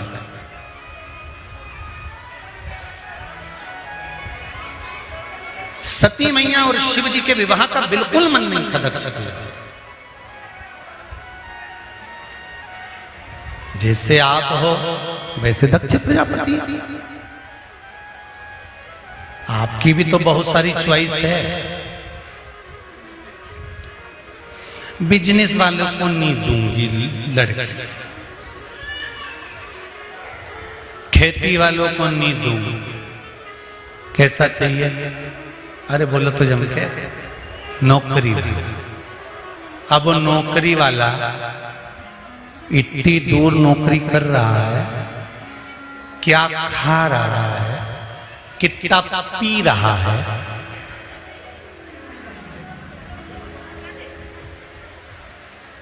और वहां मोबाइल पर कितनों से बात कर रहा है, तुम्हें मालूम है? अरे बोलो तो जम के, नहीं ना। जो नौकरी कर रहा है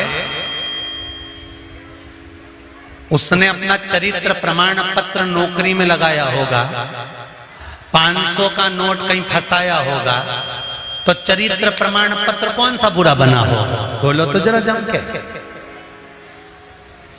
तुम नेट पे सर्च करोगे कि लड़के का चरित्र कैसा है, तो उसमें पहले ही लिखा जाएगा खान पीन शुद्ध है, व्यवहारिक है, किसी से लड़ाई झगड़ा नहीं करता, एकदम बढ़िया है, इसका चरित्र अच्छा है। क्योंकि 500 का नोट फंसाकर प्रमाण पत्र जोरदार बना था। तुमने नेट पे सर्च करा लड़का कैसा है, तो उसने बता दिया कि ये देख लो ऐसा है। अगर नौकरी वाला है तो उसका चरित्र प्रमाण पत्र तुम्हें देखना पड़ेगा। सर्विस वाला है तो प्रमाण पत्र देखना पड़ेगा। धंधे वाला है, बिजनेस वाला है, खेती वाला है, तो पूरे गांव में जाकर किसी से भी पूछिए कि भेरूलाल का छोरा कैसा है, तुरंत बता दिया जाएगा कि ऐसा। प्रमाण नहीं चाहिए।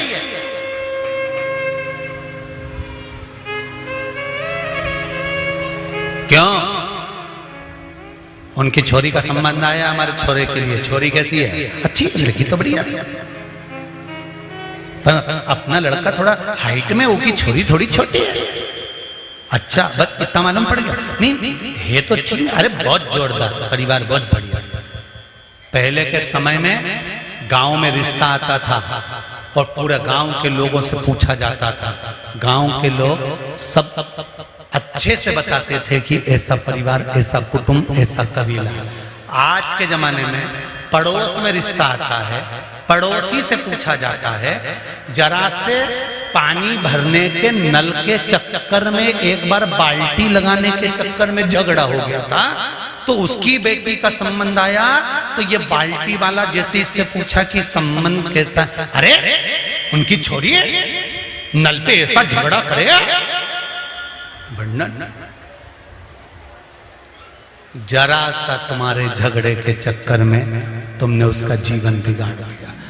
पड़ोसी का फर्ज है, कोई बेल चढ़ रही है ना, तो बन सके तो उसको बांस का टेका देकर और चढ़ाने का प्रयास करना चाहिए।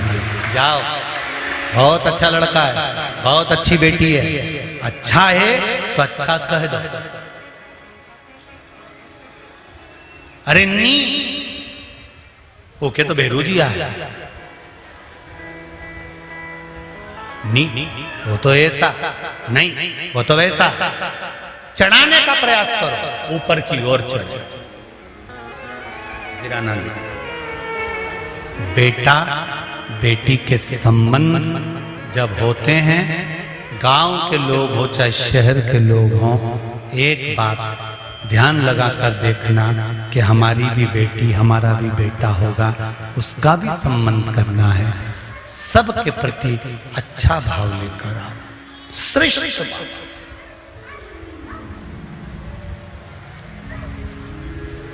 श्रेष्ठता का भाव। कैसा है लड़का साहब, हमें मालूम है जब तक तो अच्छा था, अब वो बाहर नौकरी कर रहा है, कुछ कह नहीं सकते।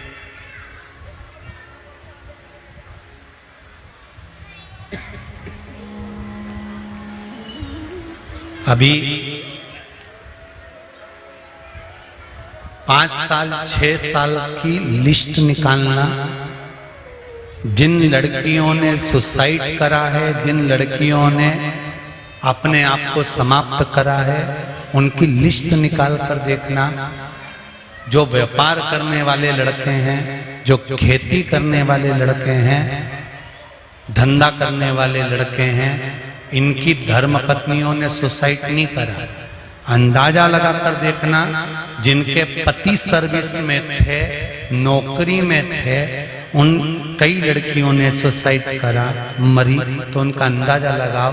पूछा गया ये मरा क्यों, ये मरी क्यों, इसका कारण क्या था, तो अंदाजा लगाया गया कि बड़े परिवार में बेटी को जब ब्याहते हैं, तो बड़े परिवार में बेटी को अगर दुख आता है ना, तो किसी के आगे रोकर अपना मन हल्का कर लेती है। बड़े परिवार में बेटी को समझाने वाले ज्यादा होते हैं, और केवल लड़का अकेला देखा, सर्विस वाला देखा, बेटी को ब्याह कर ले गया, सम्मान कर रहा है कि नहीं कर रहा, मान दे रहा है कि नहीं दे रहा, अपमान कितना कर रहा है, हाथ उठा रहा है, कहीं अपशब्द बोल रहा है, कहीं गाली दे रहा है, कहीं ताने दे रहा है, बेटी किसको कहे, घुट घुट कर मर जाता है, प्राण छूट जाता है।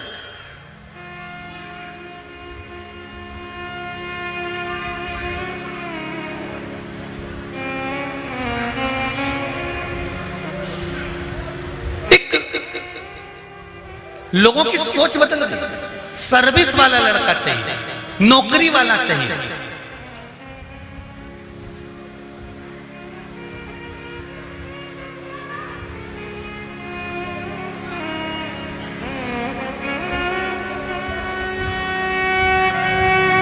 कहां जाएगा जी? सती मैया शिवजी की आराधना कर रही है। दक्ष प्रजापति ने समझा दिया मैं शंकर के साथ नहीं भी आऊंगा। सती मैया ने कह दिया क्यों, कमी क्या है, शिव में कमी क्या है?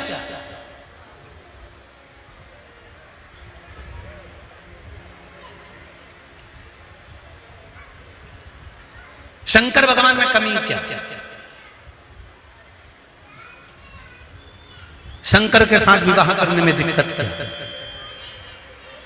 अरे सती तुम्हें मालूम नहीं है, मैं दक्ष प्रजापति हूं, राजा हूं। एक राजा अपनी लड़की का विवाह एक राजघराने में करना पसंद करता है, वो शंकर ओघड़दानी शिव, जो जिनके तन पर भभूति रमी हुई है, गले में सांप पड़ा हुआ है, कानों में बिच्छू पड़ा हुआ है, सिर पे चंदा धरा हुआ है, मस्तक पे गंगा बह रही है, मृगछाला तन पर पड़ी हुई है, बाघंबर पड़ा हुआ है तन पर, यज्ञोपवीत पड़ा हुआ है तन पर, कोई वस्त्र कोई आभूषण नहीं जिसका, कोई मकान कोई घर नहीं।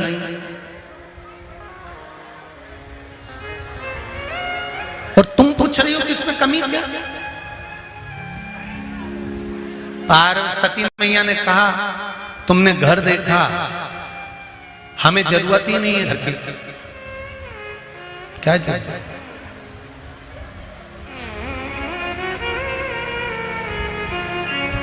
बहुत एक छोरा छोरी गार्डन में बात कर रहे थे। एक बार अपनी शादी तो हो जाए। छोरी बोली पूरे घर को स्वर्ग बना दूंगी, पूरे घर को स्वर्ग बना दूंगी।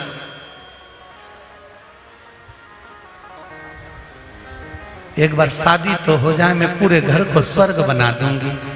हमने भी पीछे पलट कर देखा, पूरे घर को स्वर्ग बना देगी और घर में रहने वालों को स्वर्गवासी।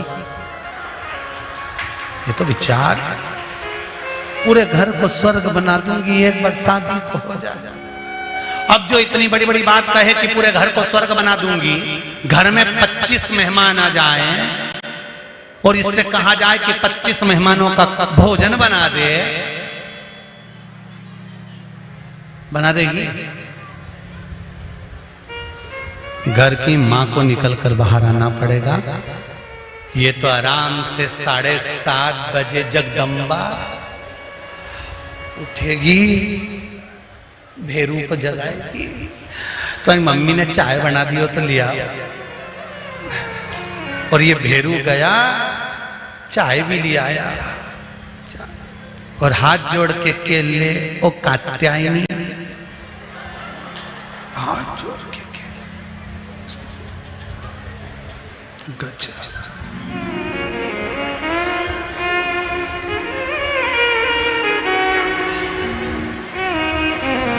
कई घर की माताएं तो आश्चर्य में पड़ी रहती है, मेरा छोरा शादी के पहले ऐसा था, शादी के बाद ऐसा हो गया। तुमको समझा दो, मोड़ बना था सिर पे, टर्निंग पॉइंट आ गया। छोरा और छोरी को मोड़ बांधा जाता है, मतलब अब ये तुम्हारा छोरा टर्न ले रहा है। अब तुम्हें पूछे किडनी पूछे मालूम नहीं है। मस्तक पर बंधने वाला मोड़ भी टर्न करता है, जिंदगी की लाइफ बदल देता है।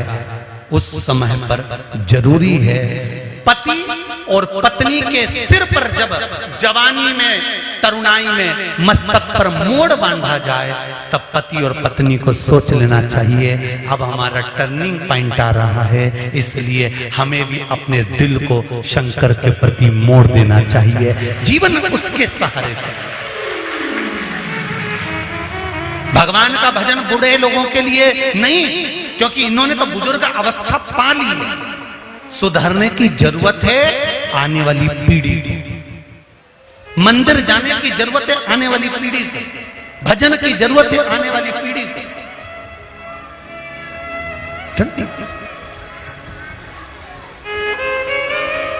क्या है शिव? कई लोग कहेंगे शंकर में ऐसा क्या है? हमने तो पूरी शिवपुराण पढ़ ली, हम तो घर में गीता प्रेस गोरखपुर की शिवपुराण लेकर आए। महाराज इतनी सारी बात बताता है, उसमें तो इतनी बात तो मिलती नहीं है, हम तो ढूंढ ढूंढ के थक गए। हमने तो उस पुराण में भी पढ़ा था। शिव तत्व को जानो तो। अभी शंकर को जाना कहाँ है आपने और हमने? ना जाने कितने जन्म निकल जाएंगे तो भी नहीं जान पाएंगे।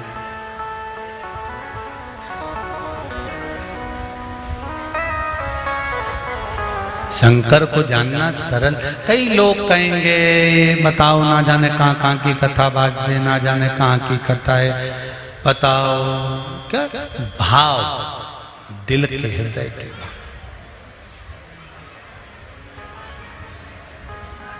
एक बेलपत्र, एक चावल का दाना, एक पुष्प, एक लोटा जल जीवन की सार्थकता है। श्रावण महीने की नवमी तिथि, कौन सी तिथि? नवमी, चाहे शुक्ल पक्ष की हो चाहे कृष्ण पक्ष की। 7 दुर्वा, कितनी दुर्वा? 7 दुर्वा अशोक सुंदरी वाली जगह पर चढ़ाकर, शंकर भगवान के ऊपर चढ़ाकर, गणेश जी के चरणारविंद को लगाकर उसको लेकर आना है। हाटकेश्वर महादेव का स्मरण कर। कौन से महादेव? हाटकेश्वर महादेव। उसको लेकर आइए। उदर में, पेट में रोग हो, बीमारी हो, बहुत ज्यादा तकलीफ हो रही हो, शरीर के अंतर्गत एसिडिटी रहती हो या पेट के अंतर्गत कोई ना कोई बीमारी बनी ही रहती हो, उसको भादों के महीने में, कौन से महीने में? भादों के महीने में किसी भी दिन सुबह के समय जब आप वो दुर्वा लेकर आए, 5 दिन, 6 दिन, 7 दिन में एक एक कर कर खाली पेट उसको चबा चबा कर खा लो और पानी पी लीजिए। करना पड़ेगा श्रावण महीने में, खाना पड़ेगी भादों में। चतुर्मास में चारों महीनों का बड़ा बड़ा महत्व है। कभी आपको एक स्मरण रहा हो कि जिस नारी के, स्त्री के रजोधर्म से जुड़ी हुई या पुरुष वर्ग में भी कहीं ना कहीं किसी ना किसी रूप में इस उदर से लेकर एड़ी तक के बीच में जो भी तकलीफें होती हैं उससे जुड़े हुए के लिए भी सावन के महीने में एक प्रयोग आता है। उसको कर लेने से संपूर्ण जीवन समय में ये नाभि कोश से लेकर एड़ी तक के बीच में कभी तकलीफ हो ही नहीं। और वो जल शंकर भगवान को शूलपाणेश्वर महादेव के नाम से चढ़ाया जाता है। कौन से महादेव के नाम से? शूलपाणेश्वर महादेव। शूलपाणेश्वर, उसका भी स्थान है कि वो जल कहां चढ़ता है। तो पहले तो नवमी तिथि का दुर्वा प्रयोग भगवान शंकर को समर्पित करते हुए, अशोक सुंदरी वाली जगह पर समर्पित करते हुए श्री गणेश जी महाराज को कहकर, आपको याद होगा जिस समय पर श्री गणेश जी महाराज कुबेर जी महाराज के घर में भोजन करने गए थे, सारा अन्न भगवान गणेश जी पा गए थे, तब शंकर भगवान ने दुर्वा भेजी थी। ये दुर्वा जब गणेश जी को भेजी गई थी तो वो औषधि के लिए भेजी गई थी कि गणेश जी ने ज्यादा पा लिया है तो शरीर में रोग ना हो जाए, पेट में कोई रोग ना हो जाए। तब शिव जी ने भेजी थी अशोक सुंदरी के माध्यम से। इस दुर्वा का प्रभाव रोग मुक्ति के लिए किया जाए। तो रोग दुर्वा महाराज। सती मैया कहती है शिव में क्या नहीं है, शंकर में क्या चीज की कमी है? आप बताओ कि शिव में कमी क्या कमी है शंकर भगवान? कोई कहते हैं, कई लोग कहते हैं कि शंकर भगवान तो रुद्र देव है, उनको तो क्रोध जल्दी आता है। हम कहते हैं किसको नहीं आता क्रोध? क्रोध किसको नहीं आता? एक चींटा निकल कर जा रहा है, तुम उसका रास्ता बार बार रोको, बार बार रोको, बार बार रोको, बार बार रोको, चींटा तुम्हारे पांव में खा जाएगा। मच्छर, उसको भी क्रोध आ रहा है। खटमल, जरा सा दबा, क्रोध आ गया। एक कीड़ा तुम्हारे पांव में दबा, क्रोध आ गया, उसने तुम्हारे पांव में काट लिया। एक मक्खी तुम्हारे कपड़े में दब गई, तो वो मक्खी को क्रोध नहीं आता, पर मक्खी कपड़े में दब गई, दबी हुई थी, बहुत देर से निकलने का प्रयास कर रही थी, नहीं निकल पाई, तुम्हारे शरीर को काट लिया, काटा, तुमने साड़ी झटकी, मक्खी निकल कर भाग गई। क्रोध किसको नहीं आता? एक बेल, उसको भी क्रोध आता है। गौ माता, उसको भी क्रोध आता है। क्रोध किसको नहीं आता? संसार में कौन है जिसको क्रोध नहीं आया?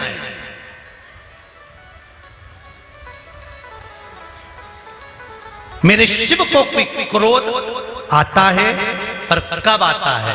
कहा जब भगवान विष्णु कहते हैं कि अब सृष्टि का संहार करना है, तब मेरा देवाधिदेव महादेव क्रोध में आकर सृष्टि का संहार कर देता है। सती मैया कह रही है पिताजी शिव जी से मेरा विवाह करा दो। शंकर भगवान ने विवाह करा दिया, मन गवारा नहीं करा, इसलिए शिव जी को पूछते नहीं थे। कई संसार में कई लोग ऐसे हैं जो शंकर भगवान की आज भी निंदा करते हैं। संसार में कई लोग, और दूर नहीं तुम्हारे अड़ोसी पड़ोसी में भी कई लोग ऐसे होंगे, तो मंदिर जाओगे तो भी निंदा कर देंगे। ये चलिए शिव जी की भक्तन, ये चलिए शंकर जी के मंदिर। कई लोग ऐसे होंगे जो अपशब्द कर देंगे, शंकर जी में क्या रखा है, क्यों वो सियोर वाले के चक्कर में पड़े हो, क्यों ऐसा कर रहे हो, क्यों वैसा कर रहे हो। उसको तो कथा तक नहीं आती, दिन भर बैठ के उपाय बताते रहता है, तोड़ के बताता रहता है, तो भी तुम मुंह से कह देती हो।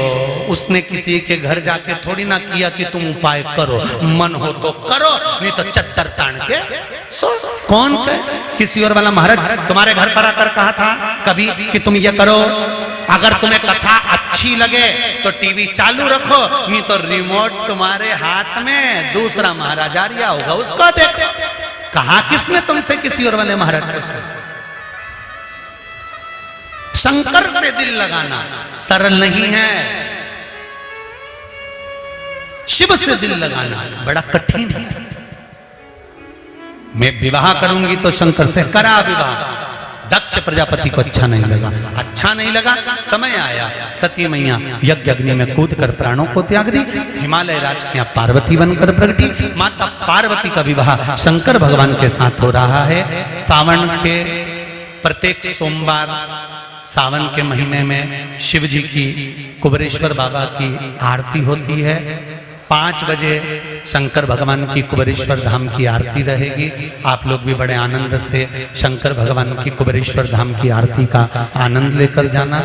और 5 बजे आरती का क्रम रहेगा। बड़े भाव और भक्ति से आनंद के साथ कुबेरेश्वर बाबा के सुंदर मंगलमय भगवान शिव और पार्वती के विवाह का दर्शन अपन कर रहे हैं। सुंदर जयमाला भगवान शंकर और पार्वती की होगी। जोरदार ताली बजाएं, स्वागत करें शिव और पार्वती के मंगल विवाह का।